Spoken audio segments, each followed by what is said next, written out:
ನೋಡಿ, ನೀತಿ ಸಂಹಿತೆ ಉಲ್ಲಂಘನೆ ಮಾಡುವಂಥದ್ದು, ದುರಾಡಳಿತಕ್ಕೆ, ಅಕ್ರಮ ವ್ಯವಹಾರಗಳಿಗೆ, ಸೇಡಿನ ರಾಜಕೀಯಕ್ಕೆ, ಸುಳ್ಳು ಮೋಸ ವಂಚನೆ ಮಾಡುವಂಥದ್ದು, ಸುಳ್ಳನ್ನೇ ಸೃಷ್ಟಿ ಮಾಡಿ ಸತ್ಯ ಅನ್ನುವಂಥ ಬಿಂಬಿಸುವಂಥದ್ದು ಇದು ಬಿಜೆಪಿಯವರ ಜಾಯಮಾನ. ಸ್ವಂತ ಬಂಡವಾಳ ಅವರ ಹತ್ರ ಏನೂ ಇಲ್ಲ. ಸ್ವಂತ ಬಂಡವಾಳ ಇಲ್ಲದೆ ಇರೋರು ಬೇರೆಯವ್ರದ್ದು ಬಂಡವಾಳ ಕದ್ದುಕೊಂಡು ಅಥವಾ ಬೇರೆಯವ್ರದೇ ತೋರಿಸಿ ನಾನೇ ಮಾಡಿದ್ದೀನಿ ಅನ್ನುವಂಥದ್ದು ಹೇಳುವಂಥ ಪರಿಸ್ಥಿತಿಯಲ್ಲಿ ಅವರು ಬಂದಿದ್ದಾರೆ. ಸೋಲ್ತೇನೆ ಅನ್ನುವಂಥ ಭೀತಿಯಿಂದ ಅನೇಕ ಕೆಳಮಟ್ಟದ ರಾಜಕಾರಣ ಮಾಡ್ತಾ ಇದ್ದಾರೆ. ಭಾವೈಕ್ಯತೆಗೆ ಹೆಚ್ಚಿನ ಒಂದು ಆದ್ಯತೆ ಕೊಡ್ತಾರೆ.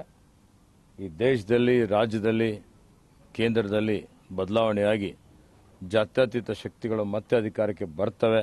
ಬರುವಂಥ ನಿಟ್ಟಿನಲ್ಲಿ ಇನ್ನೂ ಪೂರಕವಾದಂಥ ಕೆಲಸ ಕಾರ್ಯಗಳು ಮಾಡಲಿ ಅನ್ನುವಂಥ ಮಾತನ್ನು ಹೇಳಬಯಸ್ತೇನೆ. ಪ್ರಜಾಪ್ರಭುತ್ವ ಯಶಸ್ವಿ ಆಗಬೇಕು ಅಂತ ಹೇಳಿದ್ರೆ ಹೆಚ್ಚಿನ ಪ್ರಮಾಣದಲ್ಲಿ ಮತದಾನ ಆಗಬೇಕು, ಹೆಚ್ಚಿನ ಪ್ರಮಾಣದಲ್ಲಿ ಜನ ಮತದಾನ ಮಾಡಬೇಕು ಅಂತ ವಿನಂತಿ ಮಾಡಿ.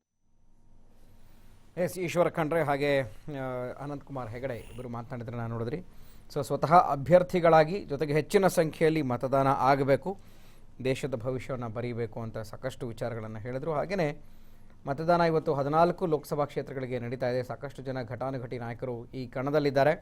ಹೈ ವೋಲ್ಟೇಜ್ ಕ್ಷೇತ್ರಗಳಾಗಿಯೂ ಕೂಡ ಸಾಕಷ್ಟು ಲೋಕಸಭಾ ಕ್ಷೇತ್ರಗಳನ್ನು ನಾವು ಗಮನಿಸಬಹುದು. ಎಲ್ಲವೂ ಕೂಡ ಹೈ ವೋಲ್ಟೇಜೇ, ಆದರೆ ಸಾಕಷ್ಟು ನಿರೀಕ್ಷೆಯನ್ನು ಇಟ್ಟುಕೊಂಡಿದ್ದಾರೆ ಅಭ್ಯರ್ಥಿಗಳು. 237 ಜನ ಕಣದಲ್ಲಿದ್ದಾರೆ.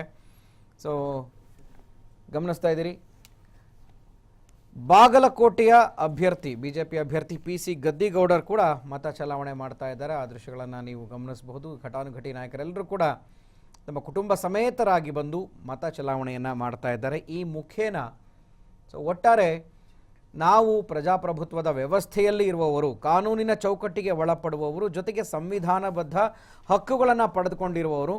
ಹಾಗಾಗಿ ನಮ್ಮ ಹಕ್ಕನ್ನು ಚಲಾಯಿಸಲೇಬೇಕು ಅನ್ನುವಂಥದ್ದು ನಮ್ಮ ಹೋರಾಟ ಆಗಬೇಕೇ ವಿನಃ ನಮಗೆ ಯಾಕೆ, ನಮಗೇನು ಇದರಿಂದ ಲಾಭ ಇದೆ,